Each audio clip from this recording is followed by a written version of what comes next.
Bonjour. Aujourd'hui, on va parler de l'amour et de la relation qui permet de trouver l'amour. C'est étonnant comme c'est quelque chose qu'on n'arrive pas bien à faire et pourtant on est prévenu. L'évangile, Jésus dans l'évangile dit aimez-vous les uns les autres. Paul dans Corinthiens 13 dit que si je n'ai pas l'amour, je ne suis rien. On l'a vu dans les films, on le voit continuellement dans les films. Le film Mission, qui est un vieux film, mais qui le montre de manière tout à fait claire. Alors, l'amour, c'est finalement la seule chose qui compte, c'est la seule chose qui a de la valeur. Et pourquoi est-ce qu'on se laisse prendre quand on a une relation dans laquelle il n'y a pas d'amour? On sent que ça marche pas bien, mais on continue dans ce sens. Alors, je pense que dans un premier temps, l'important, c'est de ne pas être dupe et de bien être lucide sur les choses. Par exemple, quand il y a de la séduction, de la manipulation.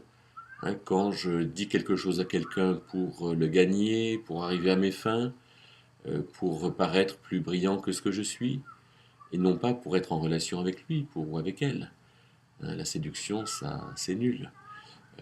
Il peut aussi ne pas avoir d'amour quand il y a de la collaboration, quand l'important c'est la collaboration, de faire des choses ensemble, mais être ensemble, ben, c'est pas vraiment considéré. Et ça, c'est bien dommage. Une autre relation dans laquelle il n'y a pas d'amour, c'est quand il y a une relation dominant-dominé. Et le dominé a autant de tort que le dominant.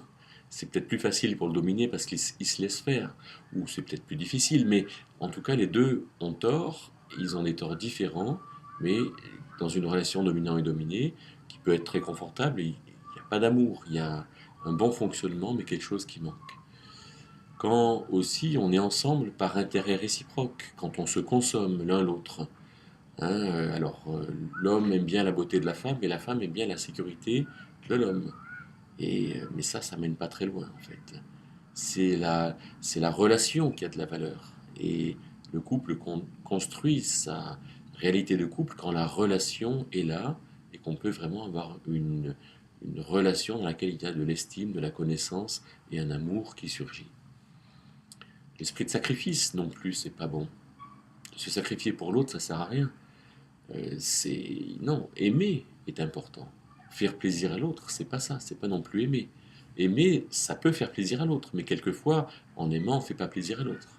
Alors faire plaisir est aussi ce que j'appellerais un ersatz, quelque chose qui ressemble à l'amour, mais qui n'en est pas. Et c'est certain que la pire des choses, l'inverse de l'amour, à mon sens, c'est l'indifférence. C'est le fait de mépriser l'autre, de ne pas accorder à la relation l'intérêt qu'il devrait avoir. Alors, qu'est-ce qu'il faut faire pour qu'il y ait une vraie relation et que de fait, on puisse sentir qu'il y a quelque chose d'important entre deux personnes? Alors, je dirais que la première chose, c'est d'être avec l'autre, d'accorder du prix au fait d'être avec l'autre, ce qui n'est pas toujours le cas. On est toujours pressé, énervé, euh, pas très intéressé, mais toute personne qui est en face de moi a euh, un prix et est intéressante, et donc c'est à moi de manifester cette réalité-là. Mais être avec l'autre, c'est laisser l'autre libre, c'est euh, bien accepter que l'autre ait ses propres convictions. Et s'il n'a pas les mêmes que moi, ben, c'est bien dans un sens, parce que ça permet une vraie complémentarité, que ce soit dans le couple, dans l'amitié ou dans la collaboration. Laisser l'autre libre. C'est laisser l'autre décider. Euh, Si je laisse pas l'autre décider, quelque part, je le rends mon esclave. Et je ne peux pas lui permettre de s'exprimer ou même de progresser. Donc il faut toujours que je le laisse décider, même si apparemment, ça ne fait pas bien avancer les choses. Donc l'autre doit être libre avec moi, libre de pouvoir dire ce qu'il veut, de faire ou de ne pas faire ce qu'il veut faire ou ce qu'il ne veut pas faire. Après, de mon côté, alors moi, je dois me faire connaître. Je dois dire ce que je ressens, ce que je pense, ce que j'estime être juste, même si ça me donne l'impression que je risque de perdre la relation si je le dis. Se faire connaître. Et c'est en se faisant connaître qu'on donne à l'autre la possibilité de tenir compte de nous. Si je ne me fais pas connaître, ça ne marche pas. Alors je peux me faire connaître, mais après, une fois que je me fais connaître, il faut attendre. Attendre que ça produise, attendre que l'autre tienne compte de ce que je suis. Et peut-être qu'il n'en tiendra pas compte.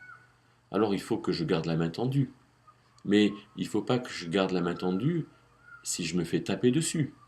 Je peux toujours être disponible, mais si l'autre me tape dessus, il faut que je sache faire un pas en arrière. Ça aussi, être en colère, dire les choses, c'est accorder de la valeur à la relation.